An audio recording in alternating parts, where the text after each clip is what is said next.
everyone. I'm Sarah Rich, and I'm the founder and CEO of Just Right Reader, and I am living my absolute best life. I get to make decodables that help kids learn to read. We have a whole team of teachers and educators who get to be part of it. And part of our vision is to always make sure that all of our decodables are research based in the best research. So we talk to researchers all the time to make sure that everything we're doing is based on research and that our product just keeps getting better and better.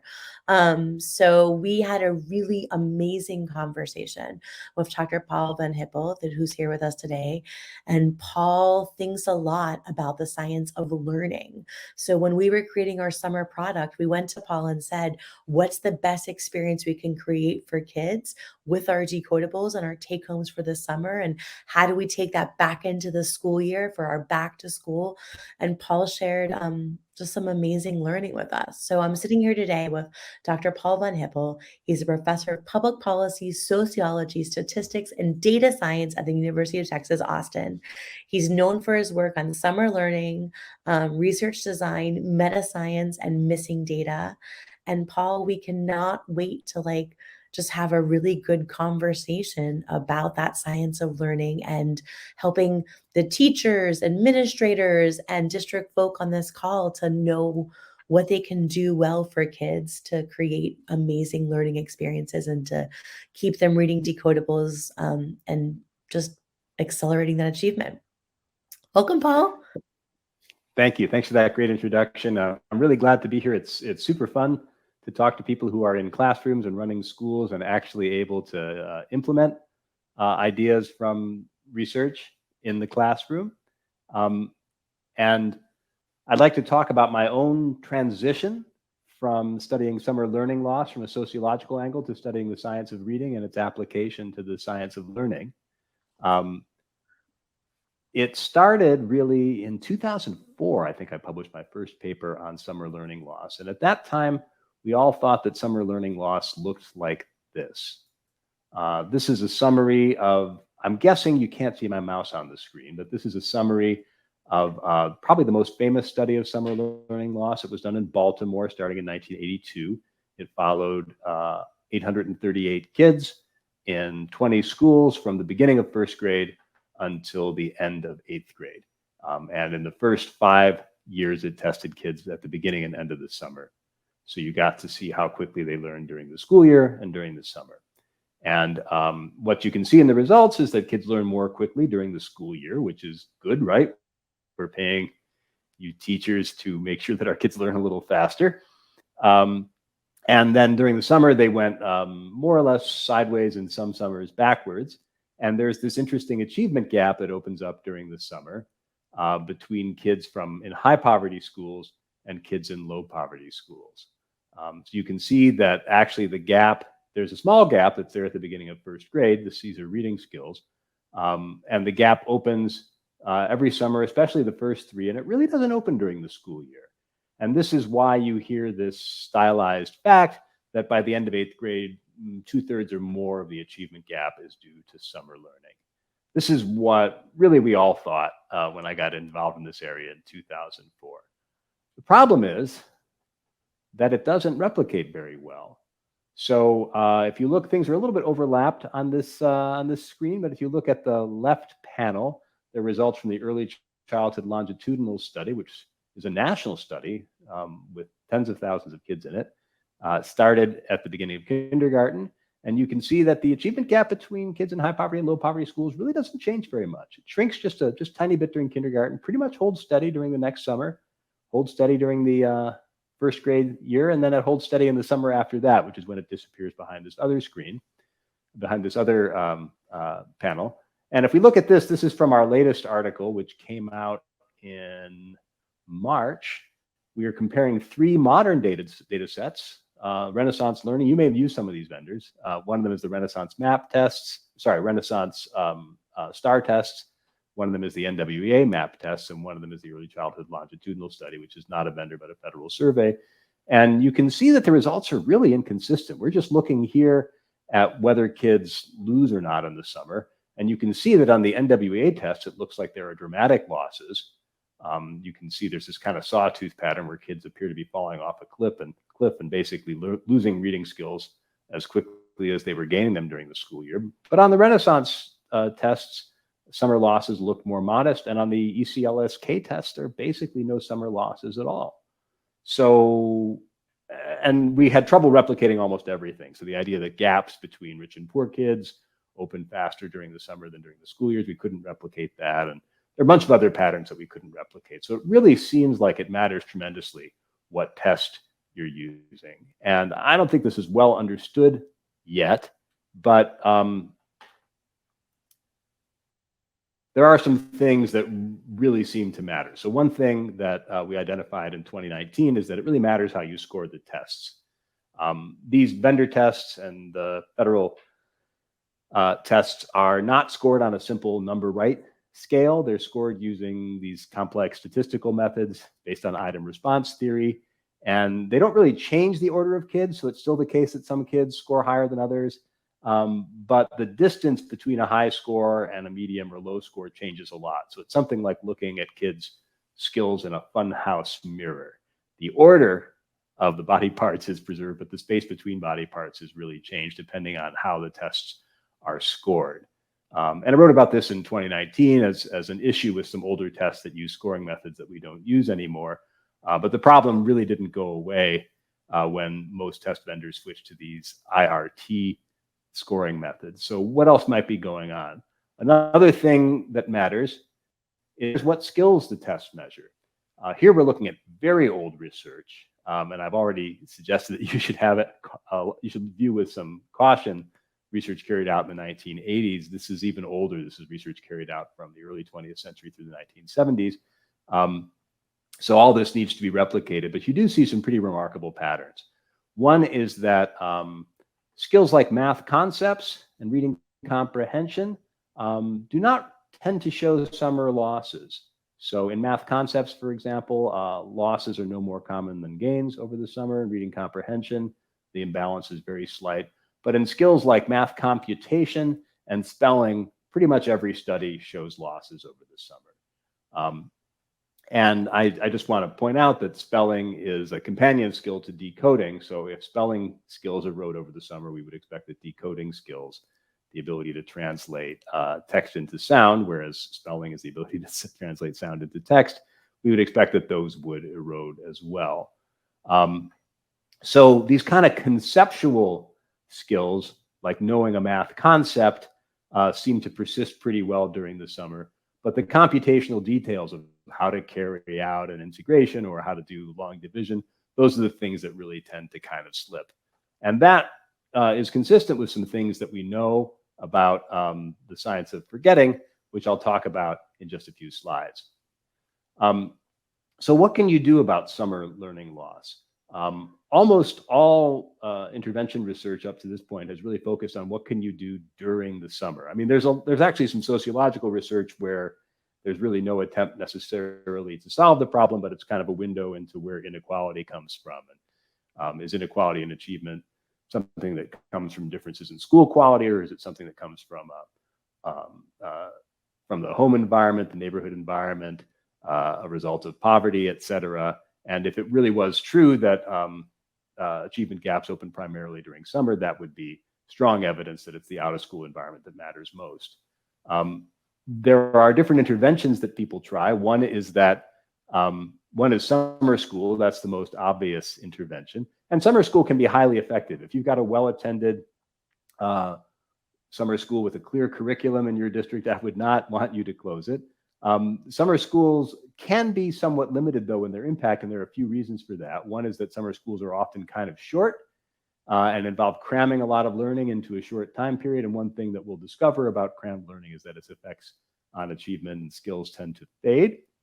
And the other thing is that summer school tends not to be a solution for everybody. There are a few examples. For example, in New York City, a number of years ago, all kids who were behind were required to attend summer school. All kids who were below grade level were required to attend summer school. But summer school is often optional. And as a result, attendance is often spotty, and the kids who might benefit the most are less likely to come. And the other thing is that investment in summer school is rarely sustained. It's not necessarily something that's going to be built into district budgets. And so when you really, there are many examples in the history of summer school where you get a nice program kind of running, and then you come back a few years later and it's not running anymore. A lot of the evidence on summer school is about programs that aren't running anymore, which is a little bit discouraging. Nevertheless, if you're running a well-resourced summer school that has high attendance of just the kids that you want to make sure don't fall behind in the summer, by all means, you should keep doing that. Another thing that doesn't work is year-round school calendars. There's been a little bit of a renaissance in year-round school calendars. Just in the last couple of weeks, Governor DeSantis signed a year-round school bill in Florida, and the incoming mayor and superintendent in Philadelphia indicated that they were interested in trying year-round schools. Year-round schools sounds very promising if you think it means that kids are going to get more instruction, but it rarely means that. What it typically means is that you take the usual summer break with, let's say, 60 weekdays off or 12 weeks, and you replace it with a shorter summer break and little breaks throughout the rest of the year. The total number of school days and vacation days doesn't change. You've still got about 180 school days. And we've looked at this in a number of rigorous studies in California, North Carolina, and national data. And what we typically find is what's here on the right panel, that kids in 9-month school tend to learn a little faster when their school is in session, because kids in year-round school have these little breaks. During the summer, the year-round kids catch up and even overtake the 9-month kids. But then when 9-month school resumes, the 9-month kids resume learning a little bit faster because they're not having as many breaks as the year-round kids. And ultimately, if you look at over a period of 12 months or 24 months, the year-round and 9-month kids have the same amount of instruction, and they learn approximately the same amount. So this is not something that really makes a difference. There's also some evidence on summer reading programs. This is a really interesting meta-analysis by Jimmy Kim at Harvard and David Quinn at USC. One of the things that I find really interesting about this meta-analysis is that they compared classroom interventions during the summer, classroom summer reading interventions, and home-based summer reading interventions. And the effect sizes are very similar. In standard deviation terms, the classroom interventions raised test scores by about 0.22 standard deviations, and the home interventions raised them by about 0.26 standard deviations. So really about the same. You can be very effective with a program that runs at home.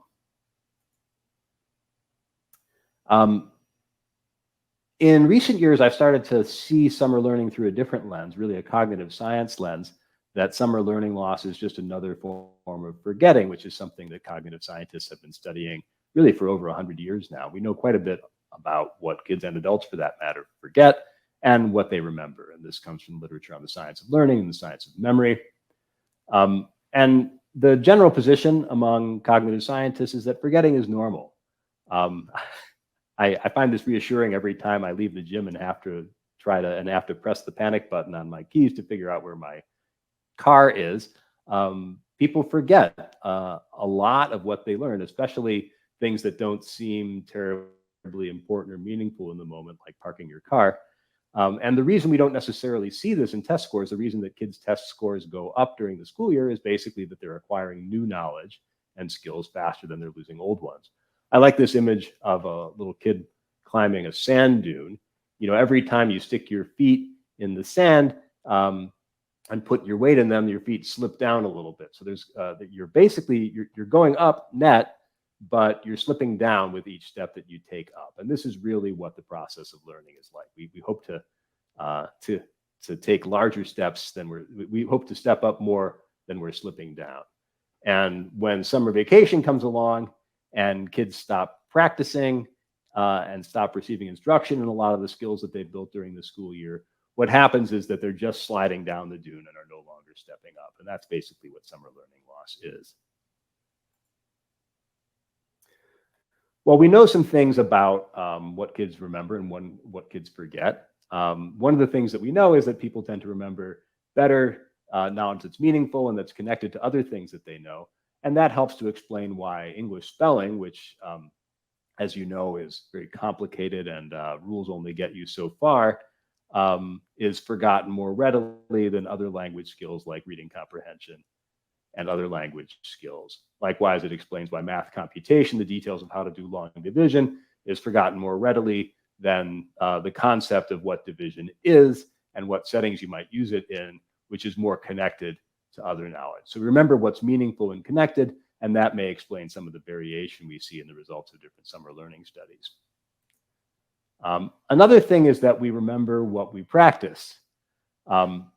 So this is a little bit overlapped here, but behind this blue box is a little green box representing a skill that's only practiced once. And if you only practice something once, you will tend to forget it relatively quickly. Whereas the blue boxes here show that if you practice something 3 times, you will forget it more slowly. And this is something that's been known for over 100 years, that the more you practice, the more you build your skills and the more slowly those skills fade. So if you just knew that, you would say, well, we want to have kids practice as much as possible, and you certainly do, but there's a limit in how much time you can expect them to put in. And are there things you can do with the limited practice time you have to make it more effective? It turns out that there are. Again, here you should, there's a little bit of overlap here, but you should recognize that there are actually 2 green boxes here representing kids practicing a particular skill or learning a bit of knowledge. And they do it in a massed fashion or a crammed fashion, meaning that they really practice them all at once. And you can do that, and you can do well on a year-end test if you cram, but the knowledge that you acquire by cramming tends to fade quite quickly, and you see that with the green curve falling off quickly. If you take the same amount of practice time and you space it out, you may not do quite as well on that year-end test, but the knowledge that you have and the skills that you develop through that kind of practice will be more lasting. And that's why the blue curve has a flatter slope than the green curve. So if you take this, we've got the same amount of practice time here, and if you space it out, the knowledge is stickier. The skills are stickier. Another thing, and this is a relatively more recent phenomenon in the science of learning, is that we remember longer when we interleave practice. So if you think about having 2 different skills, or say 2 different decodable books that you're having kids read, they will remember those skills longer, and they will stick with them longer if they interleave practice than if they practice one thing a lot and then switch to the other thing and practice that a lot. If you go back and forth between 2 skills or 2 tasks, both of them will tend to stick longer, particularly in the later stages of learning. So here I differ a little bit from some of the older phonics pedagogies. If you look at the people trained in the Orton-Gillingham tradition, for example, they tend to want to do a triple read of decodable text. They like to have kids read a text and then go back and read it again because they develop fluency that way. And it's, of course, confidence building. From a general learning science perspective, though, a lot of that fluency is actually illusory. What's actually happening is that the kid is memorizing the particular text that they're reading. I remember doing this as a kid. My parents thought I could read before, and my sisters thought I could read before I really could, because I would memorize books. And that's not the same. Knowing what all the words are in a book is not the same as decoding it actively. So if you have a couple of different books and you alternate them, what happens is the new book interferes with the old book, causes you to forget it a little bit, and then you go back to the old book and you have to re-decode it. And you actually get more practice decoding this way. And that's one mechanism by which this kind of interleave practice leads to slower forgetting. So on this screen, I've got the blue boxes and the green boxes alternating, and the solid curves show how slowly knowledge fades and skills fade if you interleave practice, whereas the dotted curves, the broken curves, show how quickly they fade if you don't interleave practice. So those are 3 principles for how to prevent learning loss. One is you need to practice, the other is that you need to space your practice out, and the other is that you need to interleave practice on different tasks, different topics, different decodable books. And so when I first gave this presentation, a version of this presentation in April, I was talking about how was even already at that time a little bit late to change what the practice schedule looked like in the spring. But if you interleave practice in the spring, it should be that you'll experience less loss during the summer than if you did not interleave practice during the spring. So I was recommending that to the degree that it could be changed at that time, that there be as much interleave practice in the spring as possible to reduce summer learning loss. Then you come to summer, and if you have a summer school program, you should continue to do interleave practice. But there's this question of when you should do your summer program.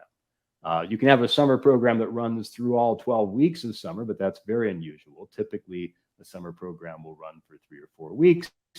And if you do it at the beginning, then you get a little more practice and kids are able to build their skills up a little more. But then as soon as the summer program lets out, that skill starts to fade. If you interleave practice, it'll fade more slowly, but it will still fade somewhat. So there's no getting out of summer learning loss in that sense.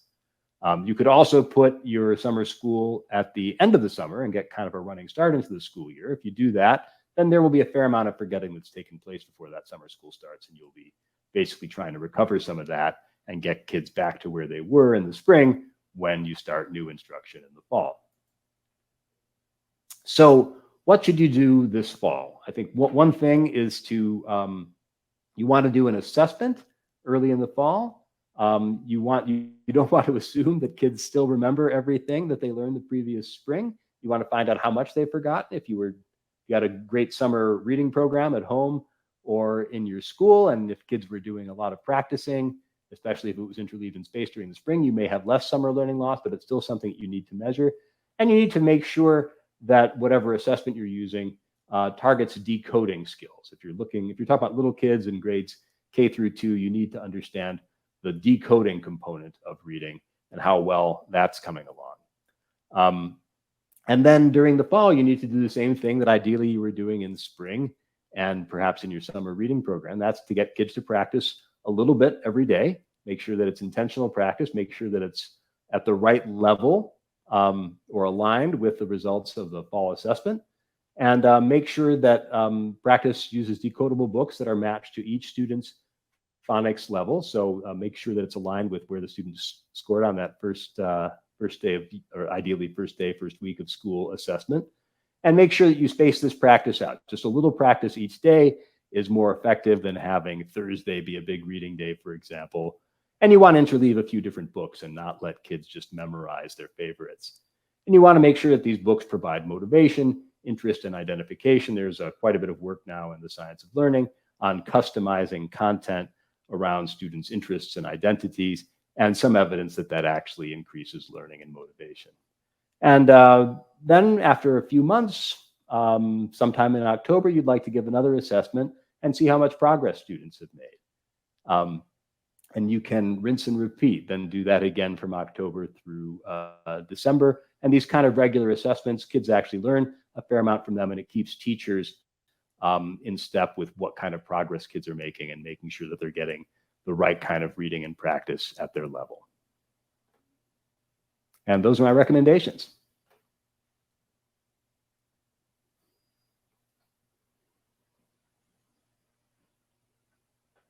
I'm here, Paul. I'm coming. Oh my gosh, I had to hit the right button. I love every time I listen to you talk about it. It's powerful to me of how we want to think about our take homes, right? We know that we want to provide more experience for kids, more practice for kids, and that decoding over the summer matters, right? So we've been thinking a lot about everything you said.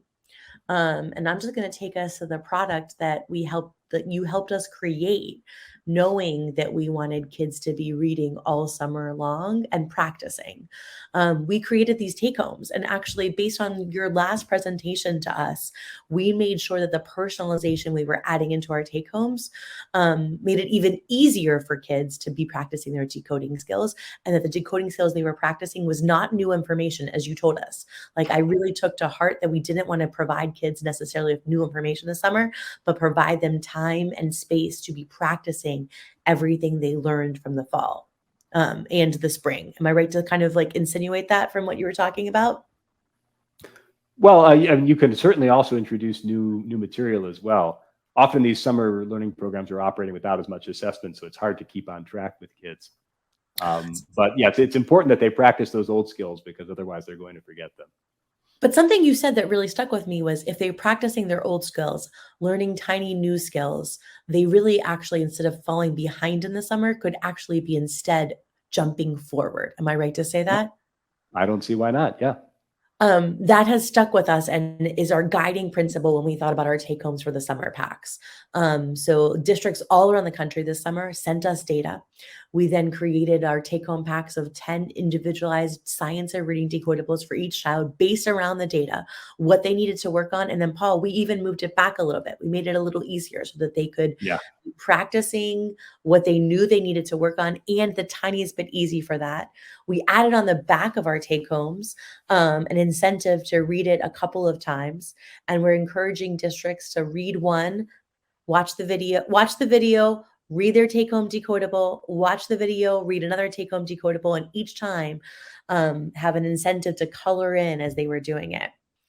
The part that makes us special, Paul, is that every single one of our take homes and all of our decodables have a video phonics lesson on the back or the front if it's a take home that you can scan the QR code and watch a phonics lesson. They're in Spanish, they're in English, and they're super short, they're super sweet. The whole idea is that we want to show kids how to make the sound, teach them what the sound is, and walk them through anything that could be somewhat tricky in that book, to make it so that when they're working on those decoding skills, they can just do the work.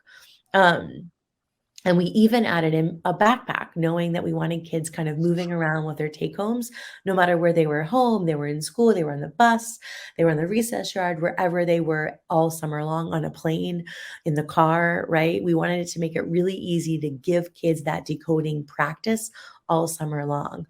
And then we also added in, based on Heidi Ann Mesmer, Ray Ritzel, a lot of our researchers' thoughts was not only having kids practice decoding, but that writing too. I know you've talked a little bit about this too. So we added in a page of writing practice on every single one of our take home decodables. Um, so I am so appreciative that you walked us through the power of personalization, the power of ease in these decoding, and really just give kids time to practice all summer long. Yeah. Uh, we even, based around your research, thought a lot. And I would love to, I haven't heard you talk about this, but we call them end of year packs. And we're just about to make them into back to school packs, with the idea that if you got 10 decodables when you start first grade with all of the skills of kindergarten as you come back to school, it would be that like refresher and a little more intro into the skills of kindergarten. What's your take on that as we kind of think through that our end of year packs, which are not data related, but literally if you're starting first grade, you'll get the skills of kindergarten in a beginning of year pack, that to like kind of be a refresher to that. Walk me through what you would think to that. So I just want to make sure I understand what you're saying. So the pack comes at the end of the kindergarten school year or the end of the summer before first grade? So two things have been happening. What we're seeing is people are purchasing, they're buying summer packs, they're buying one for each week of summer school, plus one to take home for kids. And those are personalized, those are based on the data. Then some Mm-hmm. districts did something beautiful. They bought end of year packs for every kindergartner. They bought a pack of 10 books that were not differentiated for that child, but there were skills reviews for kindergarten that year. The 10 kinder skills that we think kindergartners should do, the 10 Yeah. books for first graders that we think they should work on. And then now what we're seeing is these are not end of year packs, but now people are starting to buy them for a back to school pack, Paul. Back to school. Yeah. Yeah.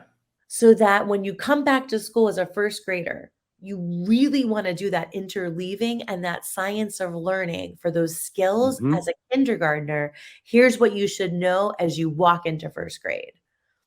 Mm-hmm. Yeah, I think that's great. And any nudging that you can do to get kids keep kids motivated and get and re-inspire them to practice would be great. I mean, ideally, I don't know how hard this would be logistically. You'd want to send kids a couple of books every week during the summer, and each arrival would be a little nudge to practice a little more. Well, I mean, districts did this, that they a lot of them purchased for their summer schools, or they purchased right Mhm. before kids left. But now what we're seeing is they're now doing an additional purchase of like for back to school night. They want to have a Right. pack that when you're starting first grade, they give you this pack from the kinder pack. Okay, here are the skills you should know and should be reviewed for you from Yeah. kindergarten, to like give you that like that kind of edge into the year, that like jump into the year. It's almost like a jump in year pack for whatever grade level they're jumping into. That's great. And then some districts are already starting to buy their take-home packs for throughout the year, which is what you're talking about. When they're starting the next school year, they want take-home packs based on data for every 2 to 3 weeks that kids are getting their take-home packs. And Fulton did that. They had 11 transformation schools.